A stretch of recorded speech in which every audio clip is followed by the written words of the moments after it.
both operate in an area of journalism where you deal with shady characters from time to time, or you deal in the shadows from time to time.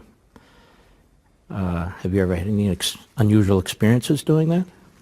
Never any unusual experiences. I mean, people come with motives, and you have to deduct what those motives are, report them out, try to control that the motive doesn't sway the story.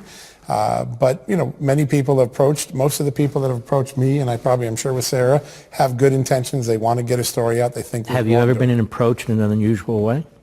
Oh, I'll tell you a story about a mailbox, which occurred at my home. It's seminal to the Russia story. Sarah and I had just begun working on what we called the NSA abuse stories where we were working. And unmasking it. We had just gone on television on Sean Hannity's show that night. We talked about this sudden rise in unmaskings. And I drove home, I got to my mailbox, pulled in my car, there was a blue sedan sitting outside the mailbox, and there were two gentlemen, clearly intelligence officers somewhere from the government. They never identified their names. And they stepped out and said, "Are you Mr. Solomon?" I said, "Yes." They said, "We just saw you on Sean Hannity's show. We wanted to talk to you for a second. We can't tell you much because most of what we know is classified, but we will tell you this. If you keep digging, you will find out that the United States intelligence community was used for a political opposition research project, and we are deeply concerned." And I said, "Well, why are you concerned?" We need these tools, things like FISA and the NSA, to capture bad guys. And if we misuse it for political dirty tricks, we won't have those tools when the next terrorist attack or the next spy shows up in town. We need you to go find out what happened. And that's all they told me. It was about 11:30 by the time we finished the conversation. I ran in, I wrote this long email of everything I could remember. I sent it to Sarah, hits the box about 2 o'clock in the morning. She's still up.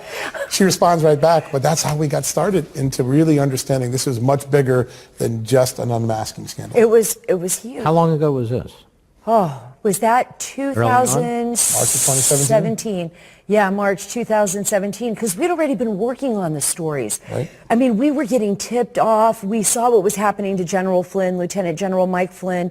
I remember being approached by, let's say, federal law enforcement officers who had told me, "You really need to dig into what's happened to Lieutenant General Flynn. Apparently, there's a lot been going on inside the FBI. Look at Andrew McCabe. Focus on some of these characters." It was the same thing that happened to John. I started focusing in and just really taking a step back, saying, what's going on here? And the more we started to investigate, little by little, we started peeling back what we call the onion, right? The layers of the onion. And it really felt like that. So then I think, it can't get much worse than this. It can't get much worse than this. Was General Flynn set up? I absolutely believe that General Flynn was a target from the very beginning. Because the Obama generals didn't like him. The That's Obama absolutely intelligence, is that true. correct? Yeah. Their intelligence. Absolutely. And if you keep in mind, if you look back at that time, he was talking about a massive reorganization of the intelligence community. That's right. There are a lot of powerful constituencies in the intelligence community that like the status quo, and he was talking about reorganizing that, and I think he had a target on his back, and the opportunity struck. And to answer the question of whether he was set up, all you have to do is take James Comey's own comments at that seminar in New York. We tricked him into being interviewed before he could get lawyers. What a statement to be made by the man. Him. Yeah.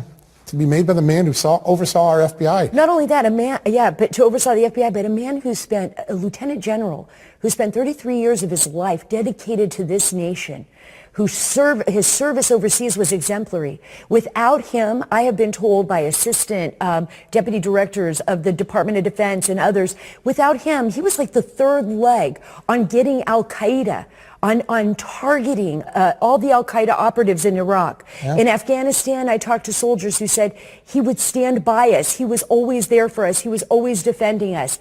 And they just basically destroyed this man's life. They turned his life upside down, but I knew it. There was a purpose for that, Mark. There was a purpose because he had access to everything. This is a man that angered the CIA, that was head of the DIA. He had connections all over this town. He knew where the bodies were buried. He knew about Benghazi. He knew how all these operations, and President Obama and his team early on knew they had to get this guy out of the way. And they had to get him out of the way quick. And they'd already tried to get him out of the way, and they failed. And he became a top advisor to the President of the United States. I hope he's at the top of the list for a pardon.